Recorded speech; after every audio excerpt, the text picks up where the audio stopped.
Hello, all you hardcores out there. How are you doing? It's Big P here, the voice of hardcore boxing.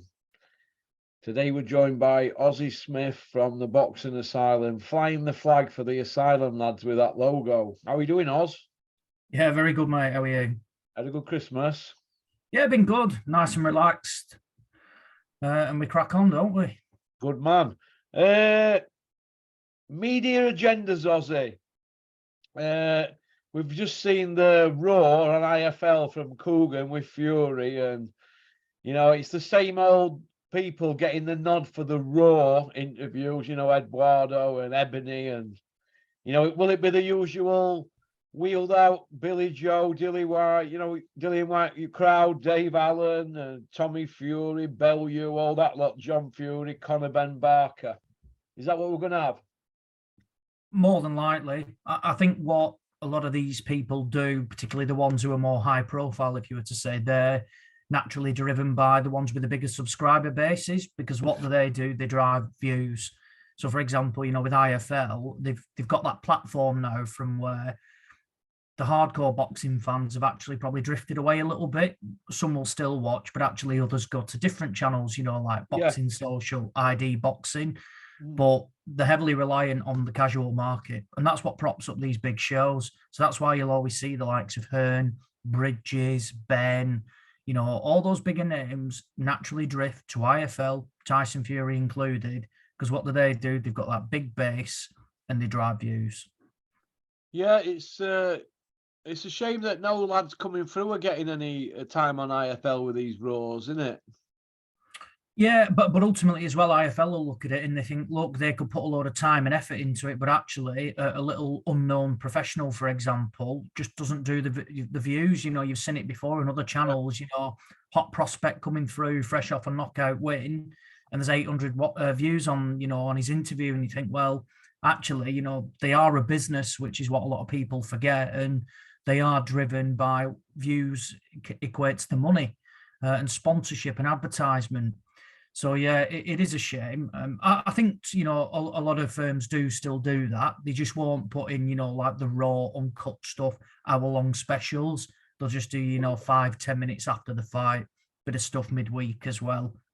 Yeah. But by no means the huge efforts to what they do with the other people who, because they're a business, they'll naturally give them more time because more time equals more money. Yeah.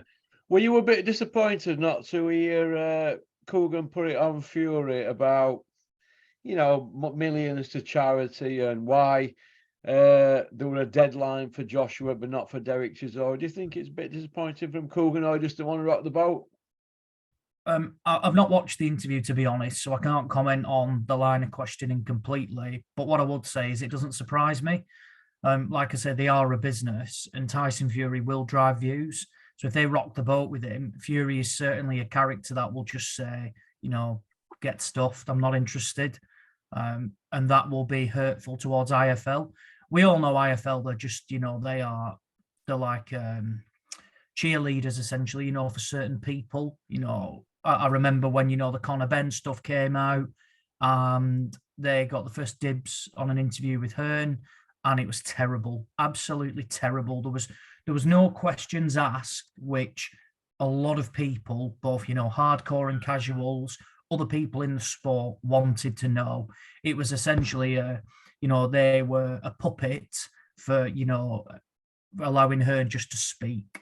Nothing was questioned. Nothing was, no probing questions, anything like that. It was a case of say what you want, do what you want, and it'll all go uncontested.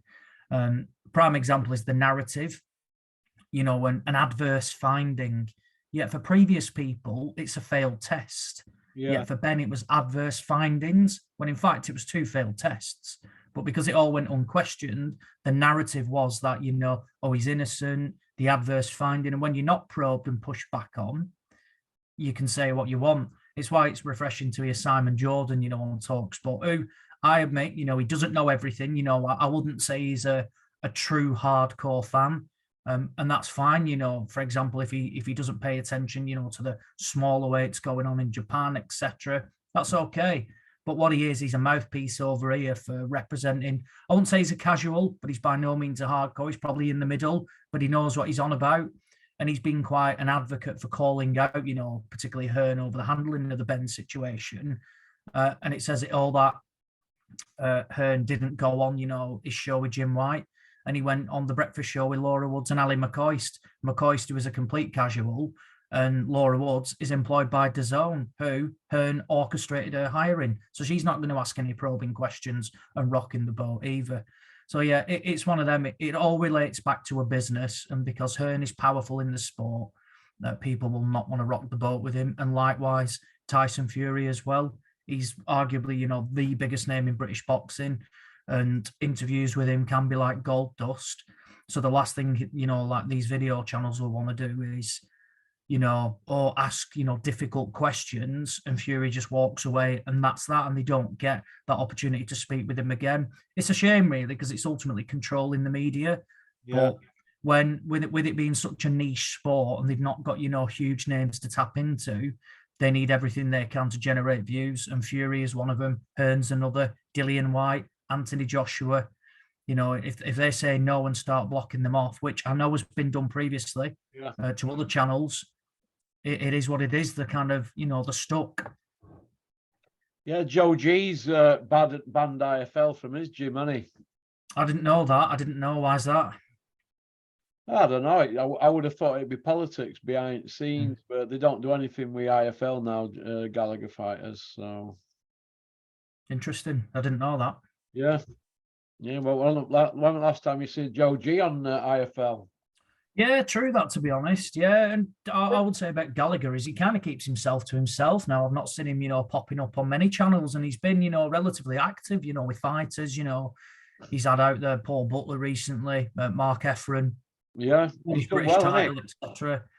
He's done more stuff with Queensbury, you know, Frank Warren's channel, actually. You know, he's been used to break down the Anthony Artur Beterbiev fight, you know, doing stuff like that, quite technical stuff. And he's a good listen, actually. You know, I think everyone's been critical of Gallagher at the times, you know, for being a bit too stubborn on his game plans, but he's a good listen, and it's if he feels like he needs to ban them, then so be it. And fair play, if he doesn't want to get drawn into their politics, ultimately he just won't speak to him. Yeah, you don't let Rihanna Dixon train at gym no more.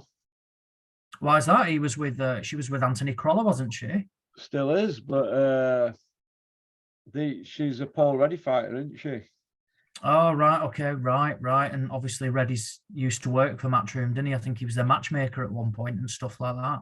You've got to give Joe G his credit. He backs his corner, doesn't he? And tried to finish him off a couple of years ago, didn't he? By getting all his fighters to leave him and parking them up. And I think what Joe's done is just toned it down with all interviews, and he's just cracked on, hasn't he? Yeah, absolutely. Yeah, ticking along in the background, and you know, under the radar, he's had a pretty decent year actually. Success with Tasha Jonas, Mark Efron.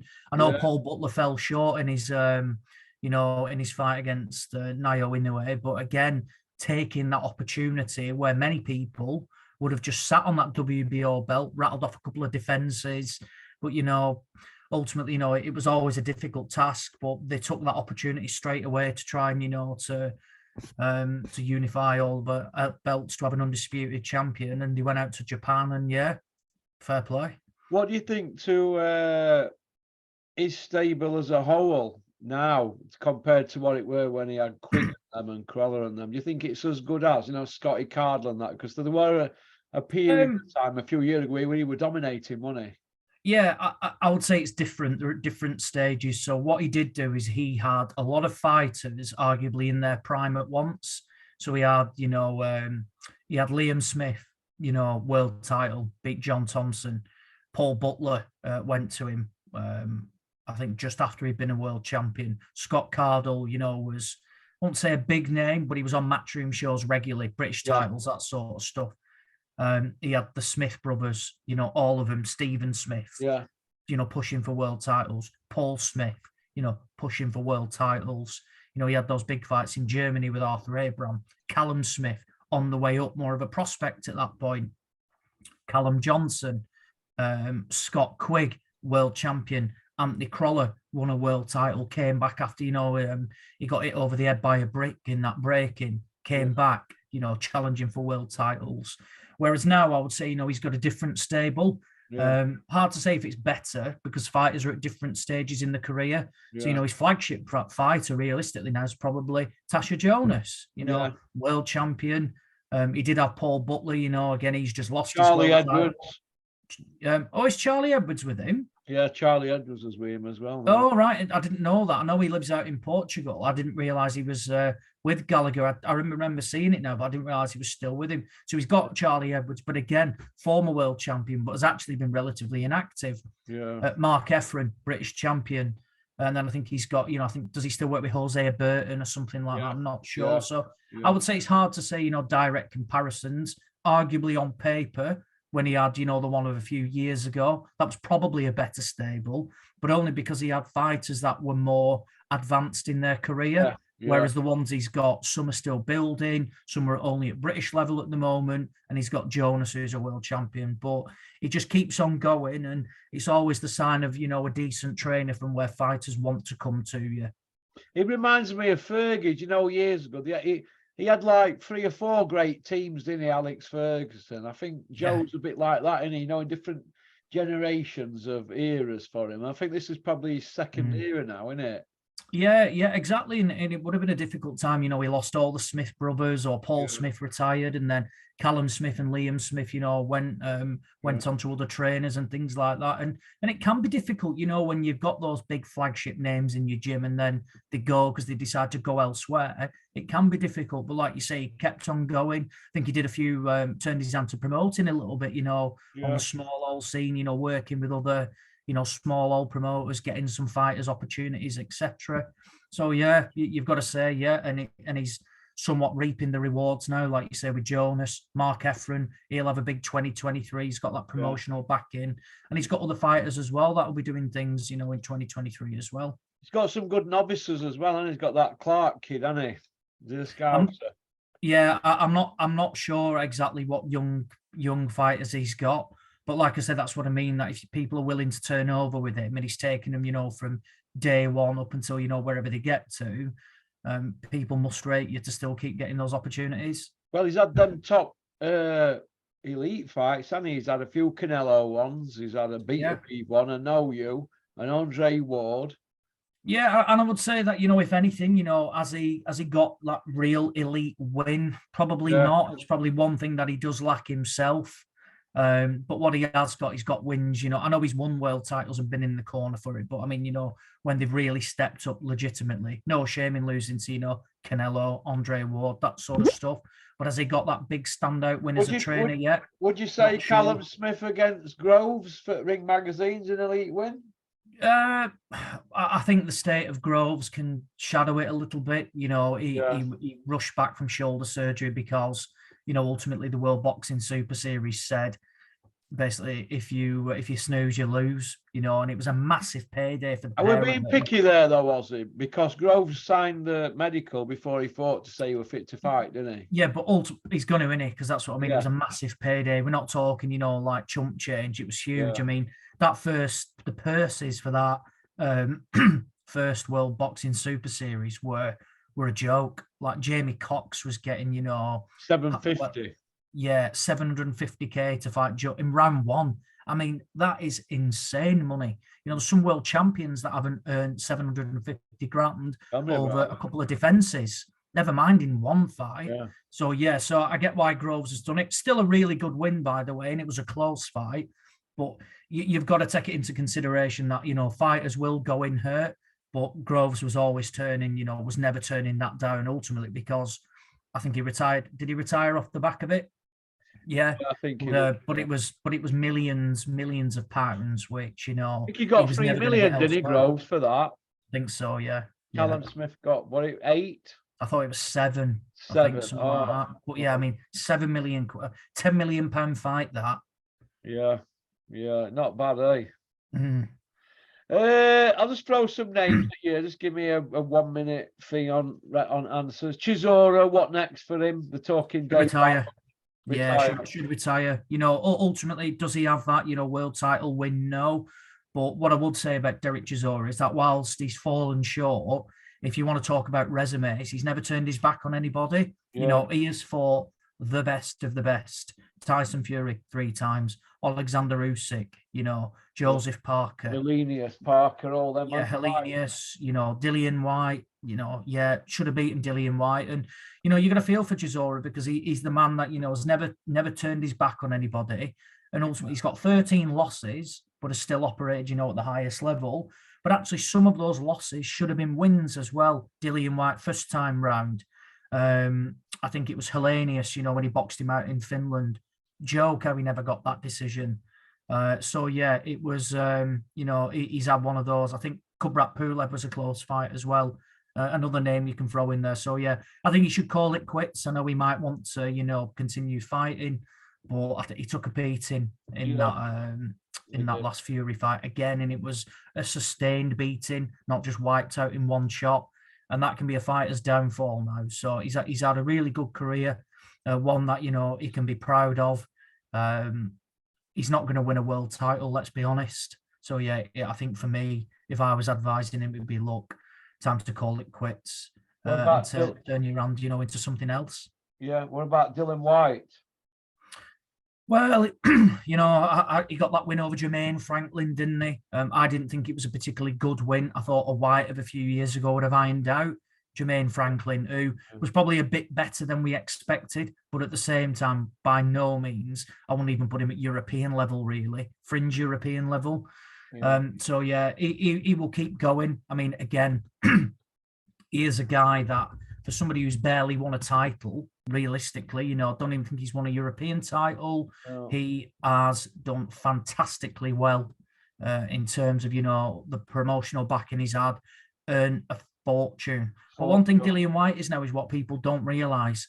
He's 35. Yeah, he's a multi-millionaire, you know, more than 10 times over net. Oh, mate, he's earned a fortune. You know, he's had huge paydays, you know, that Fury one in particular, career high payday. He'll still keep fighting, but like I said, he's not getting any younger.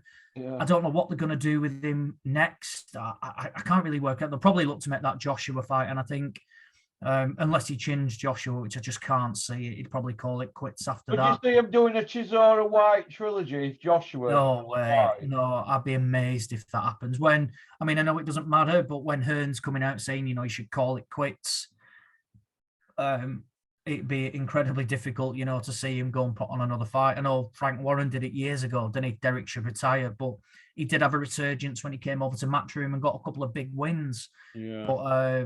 But yeah, for me, White, you know, I don't think he stands a chance against any of the top level fighters. No. I'd like to see him fight Daniel Dubois. I think, you know, Dubois got vulnerabilities, but I think, you know, that'd be a bit of a shootout. I think that's a good fight for Dubois at this stage. Dubois and White would be a crossroads fight, wouldn't it, at this stage of the career? Yeah, look, Dubois shown vulnerabilities, you know, particularly in that last fight against Kevin Lorena. Dropped realistically once. I think he took a knee 2 times over, and it's been revealed that he tore his ACL off the bone, so he's going to be out, you know, for 8 months as a bare minimum. But then Dubois actually showed a bit of, you know, balls about him and came back and got that, you know, pretty decent stoppage win. Probably a touch early, but it would have come in the next round. Lorena was badly buzzed. But again, White, you know, has shown that he has got a dig on him at least. And he might fancy that Dubois fight. And if he puts it on him, will Dubois cripple under the pressure and not fancy it? But White is chinny. You know, I think when he gets caught off a big puncher, it's lights out. So you say it's a crossroads fight and it would be a shootout. Yeah. What about Joshua next? Where do you see him going, Ozzy? Well, he needs to sort his trainer situation out because I don't think he knows what he wants to do, to be honest. I watched an interview with Dominic Ingle. I think it was on Boxing King Media or something like that. And it was a really good watch. I thought Ingle spoke really well. And Ingle said that Joshua needs to bin off everybody, all these Klingons who keep advising him, and just get one trainer in the corner and work with the trainer's team that they use. You know, their regular second and their, you know, the guy who holds the bucket, that sort of stuff. That's what he needs to do.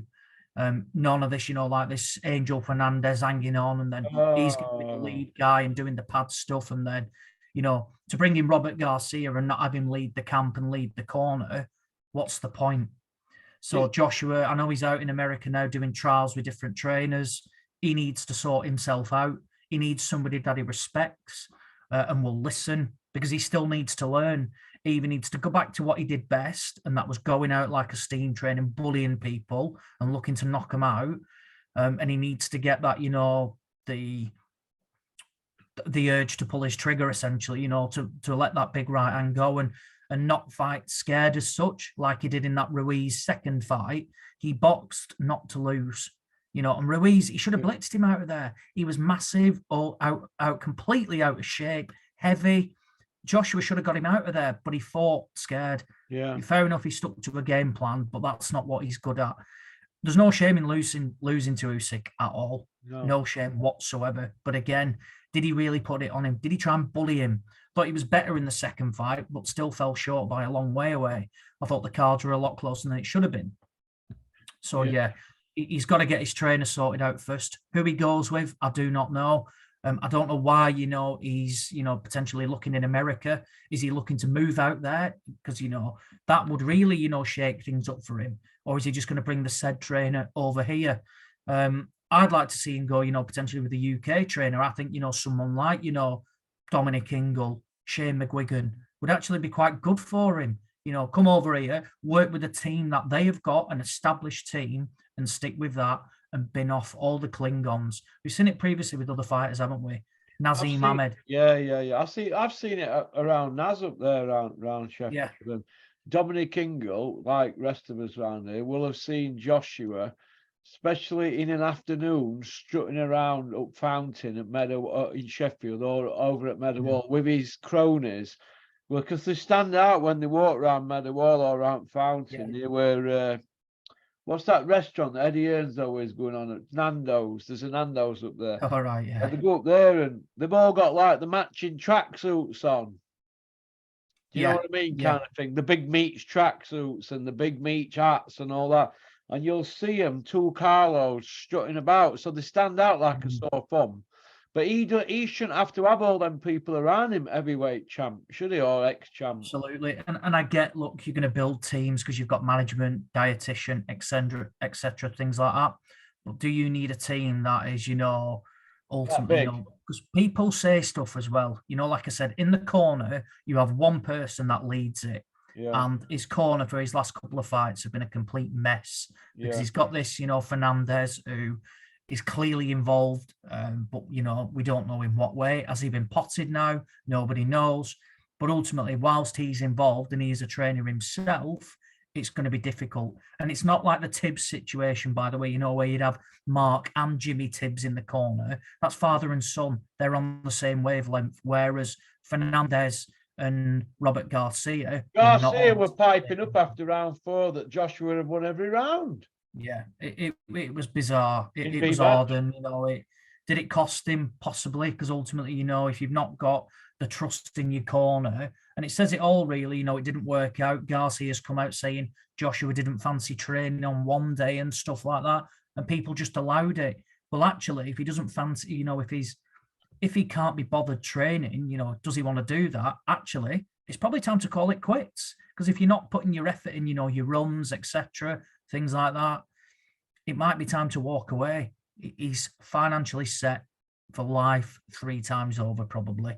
And if, like I said, he's not I know he's out there in America now, but if he wants somebody just to massage his ego and he essentially, I will tell you what I want to work on, he may as well just train himself and just have one of his pals in corner to hold a bucket and just say, mate, your class, keep doing what you're doing.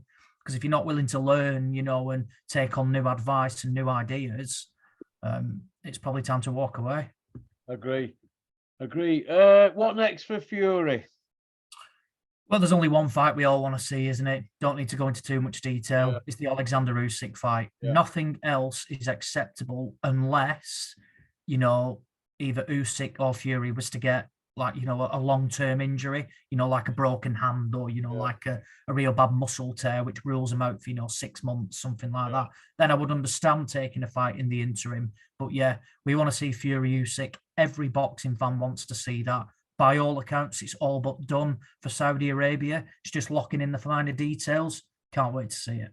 Yeah, what about Wilder? Where's he now mixed with all this Aussie? Well, he's mandatory, isn't he? Oh, sorry, no, he's got a mandatory fight, which would make him mandatory again for the WBC. He's got to fight Andy Ruiz. I think he's going to blitz Andy Ruiz, to be honest. I think Ruiz might have a tiny bit of success just because he's got quick hands. But the disrespect Deontay Wilder gets is a disgrace. You know, oh, he's a one-trick pony. Well, he's got the best trick in the business because aside from Tyson Fury, he's knocked everybody out. And I think if he'd have landed the shots, what he did on Fury on anybody else, he knocks them out as well. Yeah. Great fighter. Fury 4 times and staggered him 3 times. Yeah, exactly. And I think Fury was more hurt in the third fight as well when he was dropped than when he was dropped, I think, in the first fight. So, yeah, really exciting fighter. My favourite fighter in the heavyweight division. You know, when Deontay Wilder fights, you want to watch it. I think he beats Andy Ruiz. And ultimately, you know, he becomes in line then to contest for the WBC title yet again. Yeah. David Allen, what next for him? There's nothing to say about him, mate. That you know, he's long-term retired. You know, I think he's got a little girl now. Leave him to it. He does not need to come back. We've seen it with Allen before. You know, he says he's going to put time, train, put effort in, and then it comes to fight night or weigh in, and he's not done it. He's out of shape. Do you think he'll do it when he gets older and regret it? Possibly, yeah. Because one thing that, you know, you've always said, and like through Dennis Hobson, is that Allen did have ability. Yeah, he has got ability. He didn't have the heart and commitment to work on that. Look, he did get in shape a couple of times. He got in shape for the David Price fight, and I think he got in shape for Brown. Brown, which was a really good win, by the way. Look, Brown, didn't he? It was a good win, that. But yeah, I think Allen's issue is he took the wrong fights at the wrong time. You know, like he should never have been in a ring with Luis Ortiz, and I think that took a lot of time off him. That was a bad beating, and quite right as well. You know, Allen was essentially English level. Ortiz was, you know, on the verge of being, you know, mandatory for a world title. They should never have been in the ring together, and that was awful matchmaking from Matchroom's side. It should never have happened. But yeah, I don't want to see him in a ring again, you know, and he's still young enough, but ultimately, if you're not going to train and work hard, you can't be coming in out of shape. And he tried to come back.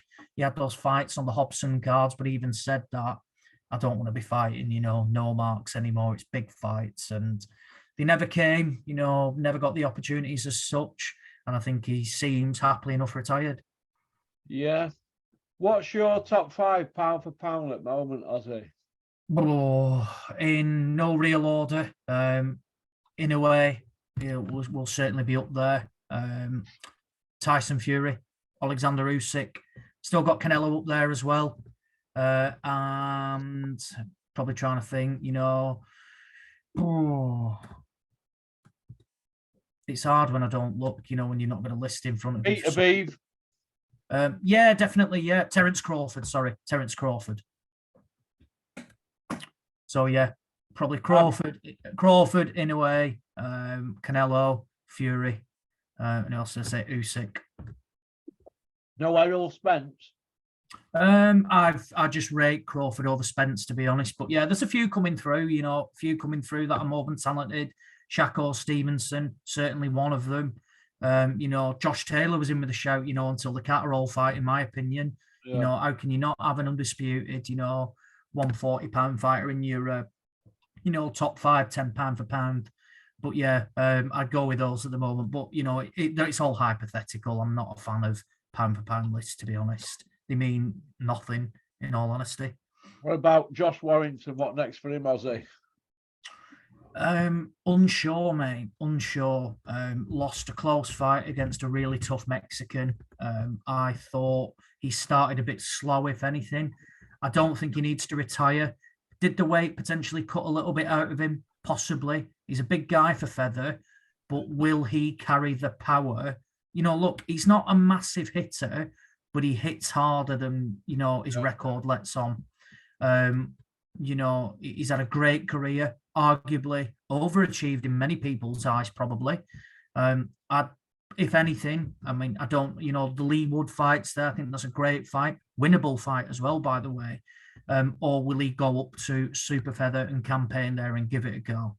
Possibly. Or does he just want big fights? Probably requires him going in the away corner, but with his backing and support, is it ever really an away corner? not really.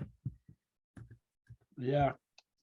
Nick Manners and Frank Hopkins don't work in the Warrington team no more. Oh, right. I didn't know that. Didn't know Yeah, that. they left. They didn't work for that fight. Right. Okay. Interesting. So they weren't involved, which was for the first time ever, apparently. So right, bloody hell. So that's a big change, that. Big yeah, change. shocking, isn't it? They Yeah. changed You it at don't, this late. I don't know what's gone on behind the scenes or anything like that, but yeah, it's certainly a big change, that's for sure. Well, the dads on IFL call it a wanting Lee Wood in Nottingham at City Ground. Big fight, mate. Big fight. But Lee Wood looks like he's going to be fighting Maurizio Lara, and I think he'll get banged out in that. So I think, look, will Wood, Warrington still do a stadium with no belt on the line? Probably not, really. It's still a big fight domestically, but will it go and, do 25, 30,000 at the City Ground? Not sure. Ultimately, when you're not boxing for anything in terms of, belt on the line. But yeah, it's all right calling for that. But Wood has got a really difficult task coming up against Maurizio Lara. And while Wood's got power, I think Lara hits just as hard. And, people forget Jazza Dickens beat up Lee Wood. So, like Lee Wood is susceptible. Michael Conlon dropped Lee Wood. Conlon is not a big hitter. If you get dropped off Lara, he'll jump all over you and he'll finish you off. So I think Lara will get him out of there early, to be honest. I thought Conlon was schooling him, mate, until he got stopped. Yeah, he was ahead. He just gassed, didn't he? And Wood landed an absolute peach of a shot. Fantastic knockout. Great fight, by the way, and a really good win for Wood.